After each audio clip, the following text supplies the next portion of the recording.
ابن جوزی نے لکھا ہے سینکڑوں سال پہلے، آج کے کسی عالم کی بات بتاتا تو لوگ انکار کرتے، سینکڑوں سال، کہتے ہیں بلخ میں قحط پڑ گیا، لوگ ہجرت کر کے سمرقند آ گئے، ایک سیدوں کا خاندان بھی آیا، ایک ایسی خاتون بھی آئی جس کے ساتھ 3 بیٹیاں تھی، بیٹا بھی کوئی نہیں، خاوند فوت ہو گیا، مسجد کے ساتھ مہمان خانے بنے ہوتے تھے، وہاں اس نے بچوں کو ٹھہرایا اور نکلی سمرقند میں کہ کوئی آدمی مل جائے اور اس سے کہوں کہ تھوڑی سی مدد ہو۔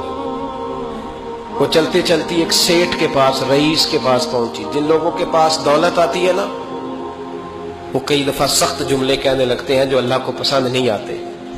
وہ سیٹھ کے پاس گئی تو جا کے کہنے لگی میں غریب ہوں، پریشان ہوں، بلخ میں قحط ہے، سارا زمانہ جانتا ہے، تو میں اس لیے سمرقند آئی ہوں، بیٹیوں کا ساتھ ہے، نہ رہنے کو جگہ ہے، نہ کھانے کو روٹی ہے، نہ پہننے کو کپڑا ہے، مہربانی کر تھوڑی مدد کر۔ کہنے لگا ہو کون؟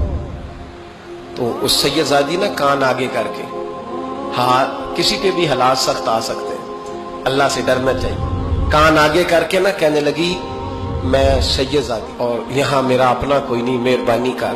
تو وہ سیٹھ صاحب، چودھری صاحب کہنے لگے مجھے کیسے پتا چلے گا تو سید ہے؟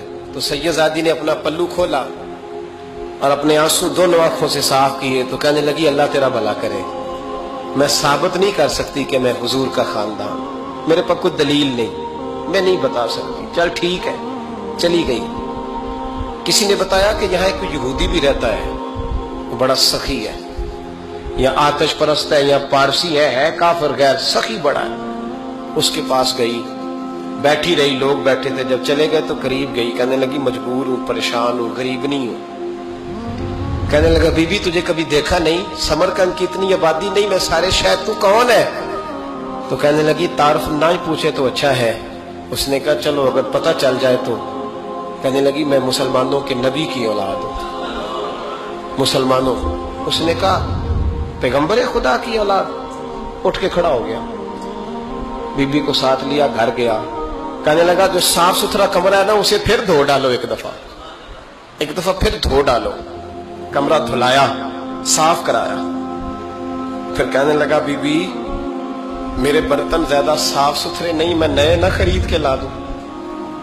پھر نئے برتن لایا، پھر اپنے بچوں سے کہنے لگا اونچا نہ بھولنا کہ سیدہ فاطمہ کی شہزادیاں آئی، یہاں کوئی شخص اونچی بات نہ کرے۔ پھر کہنے لگا بی بی جو میرا بالکل طیب اور حلال رزق ہے نا، یہ اس میں سے لنگر ہے، لیکن چونکہ میں غیر مسلم ہوں، مجھے سلیقے نہیں آتے، جیسا تیسا بھی ہو نا اسے قبول کر لینا۔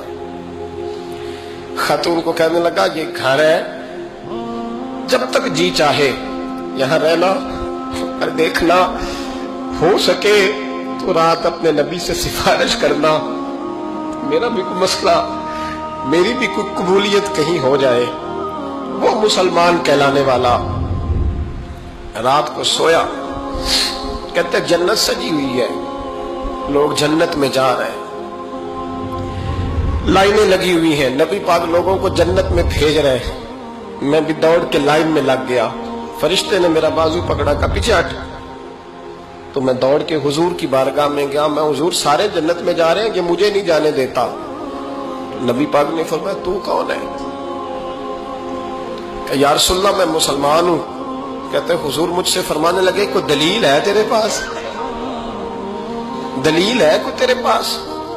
میں چپ کر گیا۔ فرمایا میری بیٹی تیرے دروازے پر آ ہی گئی تھی تو دلیلیں پوچھنے لگ گیا تھا۔ ہم جا دوڑ جا، سویرے آنکھ کھلی تو گلیوں میں ڈھونڈتا پھرتا ہے، تلاش کرتا پھرتا ہے، کونے کونے میں جاتا ہے وہ سادات کا گھرانہ کہاں گیا، ڈھونڈتے ڈھونڈتے اس غیر مسلم کے دروازے پہ جا کے پہچان لیا تو کہنے لگا خدا کا واسطہ جو تو نے نوکری کی ہے نا ان کی مجھ سے 11 گنا لے لے، یہ سادات کا گھر مجھے دے دے۔ تو کہنے لگا کل تو آتا تو شاید بات اور ہوتی، آج بات اور ہے۔ اس نے کہا مہربانی کر، کہا نہیں کل تو آتا تو معاملہ اور تھا، آج معاملہ آج اور ہے، رنگ بدل گیا ہے، حالات تبدیل ہو گئے ہیں، اب تو دیکھ ڈاک کے آیا، جا دوڑ جا۔ کہنے لگا نہیں مہربانی کر، دے دے، تو غیر مسلم میں تیرا کیا تعلق؟ کہنے لگا چپ کر، غیر مسلم میں کل تک تھا، کل سے سجدوں سے پیار کیا ہے تو میرے حالات سنور گئے ہیں، وہ جو نظارے تو نے رات خواب میں دیکھے ہیں میں نے جاگتی آنکھوں سے دیکھے ہیں، میں نے جاگتی آنکھوں سے، اور تو نے کسی مفتی پیر عالم کے ہاتھ پہ کلمہ پڑھا ہے، میں نے رات محمد عربی کے ہاتھ پہ کلمہ پڑھا